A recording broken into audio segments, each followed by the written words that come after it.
สบายดีทุกคนทักทายสบายดีเพื่อนๆที่เข้ามาติดตามชมคลิปนี้ของเราเนาะทุกคนมื้อนี้เราสิพาทุกคนมาชมภาพบรรยากาศอยู่ที่เดินบ้านเมืองอุทุมพรคือเก่าคือเดิมในงานวันชาติวันที่2ธันวา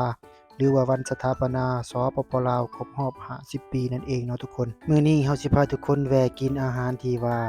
เราเห็นในเมื่อก่อนแต่ว่าเรายังบ่ทันได้กินเนาะทุกคนมื้อนี้เลยจะพาทุกคนไปเลาะกินเลาะชิม ซึ่งว่าจะเป็นหยังก็ไปติดตามชมในคลิปนี้ของเรานำกันเนาะทุกคนแต่ว่าตอนนี้เราสิพาทุกคนเลาะชมบรรยากาศในตอนนี้ก่อนเนาะทุกคนเนาะในตอนนี้ในค่ำคืนนี้ซึ่งว่ามื้อนี้ก็มื้อวันที่30เนาะทุกคนบรรยากาศคนก็อาจสิหลายกว่ามื้อก่อนเนาะถือว่ายังคึกคักอยู่เนาะทุกคนเดี๋ยวมื้อต่อไปเดี๋ยวเราสิพาทุกคน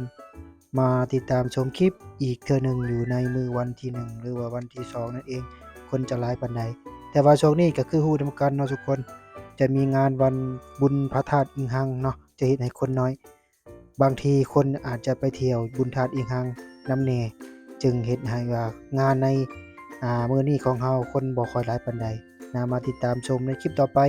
ว่าคนอยู่ที่งานวันที่2ธันวาเดือนเมืองอุทุมพรจะหลายส่ำใดก็ติดตามชมในคลิปต่อไปนะทุกคนมื้อนี้ก็ชมบรรยากาศคร่าวๆก่อนนี้เนาะทุกคนมาแล้วร้านอาหารที่เฮาว่านั่นก็คือร้านอาหารยำที่เราเห็นในเมื่อก่อนแล้วเราก็เลยมาชิมมื้อนี้นะทุกคนเราจะพาทุกคนมาชิมนำกันว่าจะแซ่บจะนัวส่ำใดในมื้อนี้ซึ่งเมนูเราเลือกก็จะเป็นยำรวมนะทุกคนจะมีอ่ากุ้งมี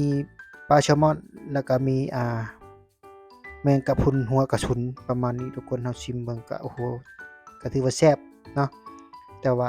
อาจสิเผ็ดนิดหนึ่งเราเป็นคนที่บ่มักเผ็ดปานใดนะทุกคน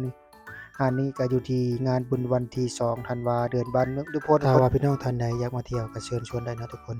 เดินบ้านเมืองอุทุมพรหรือว่าเดินบ้านเซโนของเรานั่นเองงานวันนี้จนฮอดวันที่2นั่นเองเนาะ